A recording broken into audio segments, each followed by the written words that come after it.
میرا نام سر شاہد ہے اور میں ایک اسٹوڈنٹ ہوں، کمپیوٹر کا بھی اور اکاؤنٹس کا بھی۔ میں حال ہی میں یوں سمجھیے کہ قرآن پاک کی طرف رجوع کیا میں نے اور اس کو سمجھنے کی کوشش کر رہا ہوں، لیکن ایک عجیب سی بات یہ آ رہی ہے کہ اتنا زیادہ میٹر موجود ہے قرآن پاک کو سمجھنے کے لیے بھی کہ اس کے کوئی بنیادی اصول سمجھ میں نہیں آ رہے ہیں کہ انڈرسٹینڈنگ اس کو کیسے کرنی چاہیے، سٹیپ وائز کس طرح اس کو سمجھنا چاہیے، آیا کہ ناظرہ اس کو کرنا چاہیے، احادیث سے اس کو سمجھنا چاہیے یا کیسے؟ کیونکہ اگر ہم احادیث کو بھی اٹھا لیتے ہیں پڑھتے ہیں تو کچھ علماء کہتے ہیں جی کہ احادیث کے بارے میں بھی یہ ہے کہ کچھ ضعیف ہیں یا حسن ہیں یا اس کا مطلب کسی خاص وقت کے لیے تھا۔ تو ایک عجیب سا مطلب کہ ذہن کے اندر ایک وہ تلاطم ہو جاتا ہے کہ آدمی کرے کیا کرے، کس طریقے سے اس کو مطلب کہ انڈرسٹینڈ کرنے کی کوشش کرے کہ وہ ایک سیدھی راہ کے اوپر آ جائے کہ اسے قرآن پاک کی بنیادی جو تعلیمات ہیں ان کے اوپر چل کے کم لیکن کامل علم کو حاصل کر سکے۔ قرآن مجید کی طرف آپ کا رجوع ہوا ہے، توجہ ہوئی ہے، اس کو اللہ کا بہت بڑا فضل اپنے اوپر سمجھیے، اور جب اللہ کا فضل ہو تو پھر اس کا شکر بھی ادا کرنا چاہیے اللہ کے جناب میں۔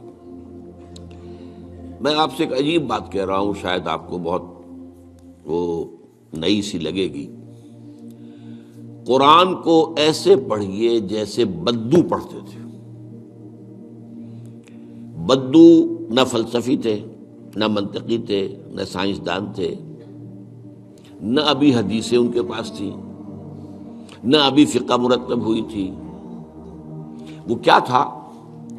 عربی زبان، یہ ان کی اپنی تھی۔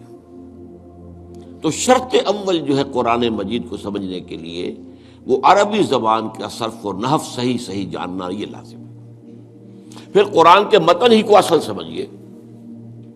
البتہ یہ ہے کہ اس کو آپ سمجھیں کہ یہ پہلا مرحلہ ہے قرآن پر غور کا، قرآن پر فکر کا، قرآن پر سوچ کا۔ اس کے بعد اگلے مراحل بھی آئیں گے۔ اسی قرآن سے پھر قوانین جو ہے وہ اخذ ہونے ہیں۔ اچھا، اس میں بعض سے واقعات ایسے ہیں کہ جو تو ایک تاریخی حیثیت رکھتے ہیں، اب ان میں اس واقعے کے ضمن میں تفصیل میں کہیں کوئی اختلاف ہو گیا تو کوئی حرج واقع نہیں ہوتا۔ ابھی میں مثال دیا کرتا ہوں کہ میں چند جملے ابھی آپ کے سامنے یہاں ادا کروں اور پھر 10 منٹ کے بعد پوچھا جائے آپ سے تو ہر شخص جو ہے اس کو کہے گا، وہ جواب جو میرا دے گا وہ مختلف ہوگا، اس کا اس میں اس کی اپنی بات بھی شامل ہو جائے گی، اور سوچ میری بات سنتے ہوئے بھی جو اس کا سبجیکٹو مائنڈ ہے وہ اس کے اندر اس وقت حاضر ہوگا، وہ اس سے اس کوئی نہ کوئی نتیجہ از خود اپنی اس سبجیکٹو مائنڈ کے حوالے سے حاصل کرے گا، وہ بیان کرے گا۔ تو ان چیزوں میں احادیث میں اگر کوئی اختلاف بھی ہو جائے تو اس میں پریشان ہونے کی ضرورت نہیں ہے۔ ابھی ہمارے ہاں یہ جمعے کے اجتماعات میں حدیث جبرائیل جو ام السنہ کہلاتی ہے، جیسے سورہ فاتحہ ام القرآن ہے، ایسے حدیث جبرائیل ام السنہ ہے، سنت کی جڑ اور ماں۔ اب اس کی جو روایات آئی ہیں اس میں مختلف اختلاف ہے، الفاظ کا اختلاف ہے، ایسنس ایک ہے، مفہوم ایک ہے، الفاظ میں بڑا فرق ہے، تفاصیل کا فرق ہے۔ تو اس حوالے سے اس میں گھبرانے کی ضرورت نہیں ہے۔ پھر یہ کہ فقہی معاملات کے اندر اختلافات ہو گئے، وہ بھی نیچرل ہیں۔ آپ کو معلوم ہے کہ ایک ہی مقدمہ ہوتا ہے، 8 جج بیٹھے ہوئے ہیں ایک بینچ پر، 5 کا فیصلہ ایک ہے، 3 کا ایک ہے، اور بھی تقسیم ہو سکتی ہے۔ قانون وہی، اور یہ میں بات کر رہا ہوں سپریم کورٹ کی یا ہائی کورٹ کی، وہاں پہ تو ظاہر بات ہے وہ نئے بیانات نہیں لیے جاتے، وہ جو بھی فائل ہے وہ تو بہت پہلے سے تیار ہو چکی ہے، اس کے اوپر بحث ہوتی ہے، صرف اسی سے اخذ کیا جاتا ہے، مطلب ان کا وہی رہتا ہے، اس کے اندر تبدیلی نہیں ہو سکتی، اس موقع پر کوئی نئی گواہی نہیں آتی۔ تو اس اعتبار سے ان چیزوں پہ گھبرانے کی ضرورت نہیں ہے۔ البتہ آپ آغاز جس طریقے سے کریں وہ میں نے آپ کو بتا دیا ہے، اس میں یہ کہ آپ اصل میں ان تمام جو چیزیں ہیں اضافی، ان سے ذرا صرف نظر کرتے ہوئے عارضی طور پر پہلے قرآن کو ایسے پڑھیے جیسے بدو پڑھتا تھا۔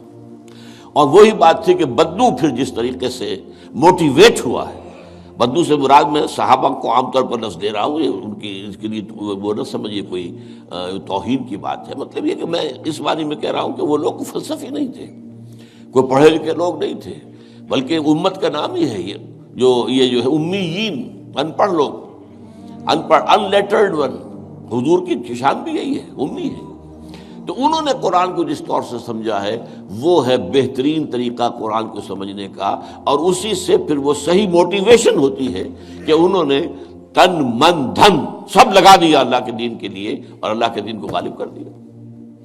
بحثوں میں پڑھ کر اور وہ جو باریکیوں میں پڑھ کر اور بال کی کھال اتار کر اور منطقی طور پر تجزیہ کر کے اور فلاں احادیث کے تقابل کے اس میں پڑھ کر علم کا تو اضافہ ہوگا، لیکن وہ انسپریشن اور موٹیویشن جو ہے وہ اس کے اندر نہیں رہے گی۔ دین کی بات پھیلانا صدقہ جاریہ ہے، ثواب کی نیت سے ویڈیو کو شیئر ضرور کیجیے۔ جزاک اللہ۔